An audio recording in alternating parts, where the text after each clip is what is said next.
Assalamualaikum Sobat Football United. Gua bikin video ini di hari Senin malam, hampir menuju tengah malam di sini. Hari Senin yang menurut gua ceria bagi kebanyakan fans Manchester United dengan apa yang terjadi di weekend kemarin ya. Ada beberapa hal yang positif menurut gua. Pertama tentu saja di FA Cup ya, bagaimana Manchester United sukses meraih kemenangan, dan kemenangan ini juga luar biasa karena dilakukan ketika menghadapi rival utama secara tradisional dan juga history Manchester United, yaitu adalah Liverpool. Dan kemenangan di FA Cup ini di perempat final bukan hanya berarti mengalahkan, tapi juga menyingkirkan sang rival utama dari kompetisi FA Cup tahun ini. Ini sesuatu yang menurut gue double spesialnya. Lalu juga bagaimana dinamika di pertandingan tersebut yang dari awal sampai akhir sangat-sangat intens. Manchester United sempat unggul dulu, ketinggalan, menyamakan, ketinggalan lagi, menyamakan, dan akhirnya menang di penghujung paruh waktu perpanjangan ya kan. Ini sangat-sangat spesial. Dan di sisi lain gue juga sedikit membayangkan kalau Manchester United berada di sisi yang sebaliknya, artinya yang justru menderita kekalahan. Ini tentu saja sangat-sangat menyesakkan, tapi syukur alhamdulillah kita yang berhasil meraih kemenangan. Ini sangat luar biasa. Manchester United melangkah ke semifinal, akan menghadapi Coventry. Di atas kertas Manchester United punya peluang yang besar untuk terus melaju sampai dengan ke final. Mungkin akan menghadapi Chelsea, kemungkinan besar bisa jadi akan menghadapi Manchester City kembali. Berbicara final tentu saja tidak bijak kalau mengesampingkan apa yang terjadi di semifinal. Gua paham itu, tapi kalau seandainya Manchester United bisa menang menghadapi Coventry, maka ini akan menjadi final ketiga dari Erik ten Hag di 2 musimnya bersama Manchester United. Dan melihat apa yang terjadi di Manchester United musim ini, menurut gua ini sesuatu yang luar biasa. Pemain cedera yang jumlahnya sangat banyak dari awal musim, situasi internal, Mason Greenwood, Jadon Sancho, Anthony, Marcus Rashford ya kan. Lalu bagaimana situasi kepemilikan Manchester United yang baru jelas di paruh kedua musim ini. Banyak hal yang menurut gue yang sangat mungkin mengganggu konsentrasi dari skuad Manchester United. Tapi kalau Erik ten Hag mampu membawa tim ini menuju final menghadapi siapapun itu, Chelsea ataupun Manchester City, ini menurut gue sudah merupakan kredit besar bagi sang manajer. Nah, ini tentu saja kabar positif karena Manchester United di kompetisi saat ini 2023-2024 praktis hanya tinggal 2 ya, Liga Inggris dan juga Piala FA, dan lebih punya peluang untuk mendapatkan silverware atau trofi ya di Piala FA. Kalau Manchester United berhasil ke final, menurut gua ini hal yang mungkin bisa jadi akan susah diprediksi. Di atas kertas memang mungkin katakanlah menghadapi Manchester City lebih unggul ya, tapi melihat situasi yang berubah di skuad Erik ten Hag, kalau pemain inti lebih banyak kembali, bisa jadi berbeda gitu loh. Karena ini salah satu problem utama musim ini adalah skuad yang tipis sekali. Dan ketika pemain inti itu sudah mulai kembali, nampak kedalaman skuad yang lebih oke. Erik ten Hag lebih leluasa untuk berkreasi dari sisi strategi, dan itu sudah diperlihatkan ketika menghadapi Liverpool. Setelah ini ada jeda internasional. Setelah jeda internasional dikabarkan beberapa pemain akan kembali lagi di atas lapangan. Yang terbaru tentu saja Mason Mount yang sudah terlibat ketika menghadapi Liverpool, mendapatkan menit bermain bahkan walaupun impactnya masih minimal. Tapi penting bagi Mason Mount ini sudah bisa kembali ikut aktif di pertandingan, bahkan dipartai dengan intensitas tinggi menghadapi Liverpool. Lisandro Martinez pun juga dikabarkan demikian ya, sudah siap kembali. Ini kalaupun dia kembali setelah international break, ini merupakan booster yang besar bagi lini belakang Manchester United paling tidak. Lalu Rasmus Højlund juga sudah kembali bermain. Anthony gue harapkan bisa naik kepercayaan dirinya setelah mencetak gol tentu saja menghadapi Liverpool. Pun juga seorang Marcus Rashford ya, gue harapkan juga bisa membaik lagi situasinya.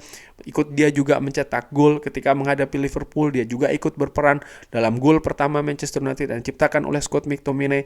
Banyak hal positif di sana. Dan ya, ini sesuatu yang sangat sangat bagus lah, terutama di hari Senin ini. Dan apakah itu saja? Ternyata tidak.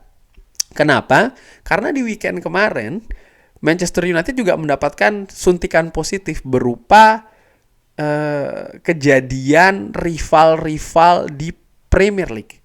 Seperti kita tahu, Manchester United ini sedang dalam perburuan tiket Liga Champions yang peluangnya besar musim depan ini tidak 4 tapi 5. Artinya posisi 5 besar punya peluang yang juga besar bisa ke Champions League musim selanjutnya. Rivalnya ada Aston Villa dan juga Tottenham Hotspur. Tottenham Hotspur away ke Craven Cottage menantang Fulham di Hammersmith, London. Mereka kalah. Ini di luar dugaan menurut gue. Kenapa? Gue sudah pernah bikin perhitungan ya, bagaimana perkiraan secara ringan amatiran. Pada saat itu gue prediksi, ya Spurs akan mendapatkan 3 poin bahkan ketika menghadapi Fulham. Di mana Tottenham Hotspur juga dalam situasi yang positif setelah menghantam tuan rumah Aston Villa yang merupakan pesaing juga kan ya untuk meraih tiket Liga Champions. Tapi apa yang terjadi? Fulham bisa membuat kejutan, menang menghadapi Tottenham Hotspur. Memang jarak dengan Manchester United secara matematis ya ini masih cukup lebar. Kalau kita lihat di papan klasemen, jarak antara Manchester United dengan Tottenham ini masih 6 poin. Masih lumayan ini. Namun yang menurut gua penting adalah momentum. Manchester United baru saja menang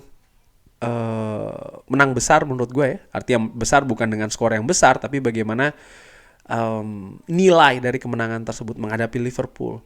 Dan gue harapkan momentum ini bisa bergulir terus secara positif. Sementara Tottenham Hotspur terlihat menurut gue ya masih belum stabil. Di paruh terakhir Premier League menurut gue faktor mental, psikis dan juga karakter ini nilainya juga tinggi, bukan hanya soal teknis. Sehingga tekanan-tekanan ini akan mulai terasa. Dan menurut gue Tottenham Hotspur nampaknya masih labil dalam dalam sisi karakter, terutama menuju akhir dari persaingan untuk memperebutkan tiket Liga Champions musim depan. Itu saja? Tidak. Ternyata rival lainnya, Aston Villa, pun juga kehilangan poin penuh. Mereka tertahan nih di London Stadium ketika menghadapi West Ham United. Bahkan mereka nyaris kalah. Kalau saja gol dari West Ham United di menit-menit akhir pertandingan ini tidak dianulir, mereka bisa atau hanya mendapatkan 1 poin ketika menghadapi West Ham. Dan dengan ini mereka masih unggul 9 poin dari Manchester United. Namun Aston Villa lebih unggul 1 pertandingan. Nah, ini juga menarik. Gua juga menilai Aston Villa yang di partai sebelumnya mereka kena hantam Tottenham Hotspur, lalu mereka juga menghantam Ajax Amsterdam dengan skor besar, ternyata ini juga masih labil. Karena ketika menghadapi West Ham, mereka gagal memperoleh kemenangan. Bahkan West Ham juga mampu mengimbangi dari sisi peluang. Ini menarik menurut gue. Dan dari situ gue menilai dari sisi momentum ya, dan juga karakter, nampaknya baik itu Aston Villa maupun Tottenham Hotspur masih labil. Yes, Manchester United juga sejauh ini belum konsisten banget. Namun kalau melihat dari apa yang terjadi dengan dua rivalnya, segala sesuatunya menurut gue masih sangat terbuka. Apalagi kalau melihat di jadwalnya Aston Villa, di mana mereka masih bermain di Eropa, ya kan, artinya jadwal ini masih ketat. Lalu Tottenham Hotspur juga yang masih harus menghadapi tim-tim dari 3 besar contohnya. Ya, ini memberikan peluang bagi Manchester United yang sebelumnya terlalu atau presentasinya besar ya, ketergantungan kepada tim lain, mengharap supaya Tottenham Hotspur dan juga Aston Villa ini terhenti. Menurut gue saat ini faktor tersebut sebenarnya tidak banyak berubah. Namun kalau Manchester United berhasil meraih poin positif ya, meraih poin penuh, artinya mereka bisa memberi tekanan kepada dua tim ini di atas, situasinya bisa jadi berubah menurut gue. Karena itu tadi karakter dan mental ini juga sangat berpengaruh. Dan dalam banyak hal, posisi mengejar dan dikejar itu sering sekali lebih enak posisi mengejar daripada dikejar. Karena itu tadi ya, tekanan dan lain-lain. Dan ini nampaknya sudah mulai terasa nih Aston Villa dan juga Tottenham Hotspur. Namun ya sekali lagi Manchester United juga jangan sampai lepas momentum positif ini. Break internasional, gue harapkan para pemain yang memperkuat negaranya masing-masing ataupun pemain yang tidak memperkuat negaranya masing-masing ya, ini tetap bisa menjaga karakter positifnya ketika nanti kembali ke Manchester United. Mereka akan tandang menghadapi Brentford, di mana Brentford ini juga punya punya potensi untuk memberikan kejutan. Tapi partai menghadapi Brentford, kalau Manchester United berhasil mendapat kemenangan, ini nilainya besar. Artinya mereka bisa dilihat atau terlihat ya, mereka meneruskan nih tren positif setelah sebelumnya menang menghadapi Liverpool, dan ini juga termasuk partai yang vital. Kurang lebih demikian ya. Jadi ada banyak kabar positif di weekend kemarin. Bagaimana menurut Sobat Football United? Bisa drop di kolom komen. Terima kasih sudah menyaksikan. Jangan lupa like, subscribe. Wassalamualaikum warahmatullahi wabarakatuh. Thank you.